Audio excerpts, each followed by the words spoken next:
গরুটারে একটু আদর করে দেন।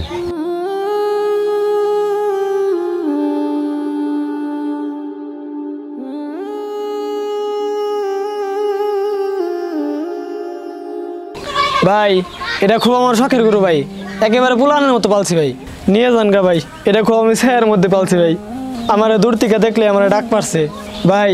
এটা যদি আপনাকে বাড়িতে যে দুষ্টামি করে ভাই, মাইরেন না ভাই।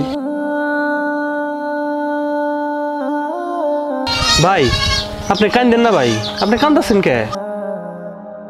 ভাই নিয়ে যান গা ভাই।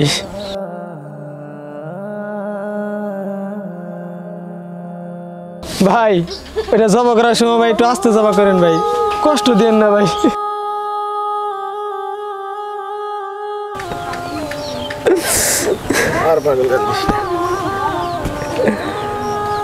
কি স্বাধীন মিয়া, তুমি তাহলে এখন কি করবা?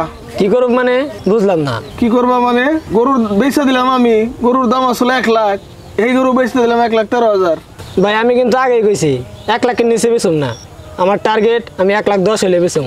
আচ্ছা তুমি এক কাম করো, 1 লাখ রাখ, হ্যাঁ উপরে আমার দাও। কি করেন আপনি এটা আবার? সারা বছর পরে গরু পালছি টালছি আমি, এখন কি লাভের অংশটুকু আপনি নিয়ে দেবেন? আপনি হয়তো চা খাওয়ার জন্য 1-1,500 টাকা নিয়ে যেতে পারেন, তার থেকে 1 টাকা আমি বেশি দিন না। হ্যাঁ বেটা, গরু বেচা দিলাম আমি, তুমি এখন আমার লগে ফাইজলামি শুরু করছো। আচ্ছা ঠিক আছে, তুমি 1,05,000 রাখ, হ্যাঁ বাকি দি দাও। আপনার আমি 1 টাকাও দিব না। কিসের টাকা দিব আপনি? আপনি আমার কাছ থেকে 2,000 টাকা নিয়েছেন, আমরা সারা বছর বইরা যা না কামাই আপনি ওই দালালি করে তার চেয়ে বেশি কামান। সারা দালাল দানি করেন কার? তবে কোনো কামে আসা একেবারে বোকামি ছাড়া কিচ্ছু না।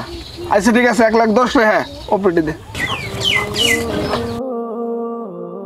ভাই এই ব্যবসা ছাইরা দেন, আমার শখের গরুটা পাইছে কলজিটা এমনি ফেটে দেবেন। সে গরু নিয়ে না যাইতে আইসেন আরেক টাকা দিবেন। জ্ঞান দিতেছে আমারে, জায়গা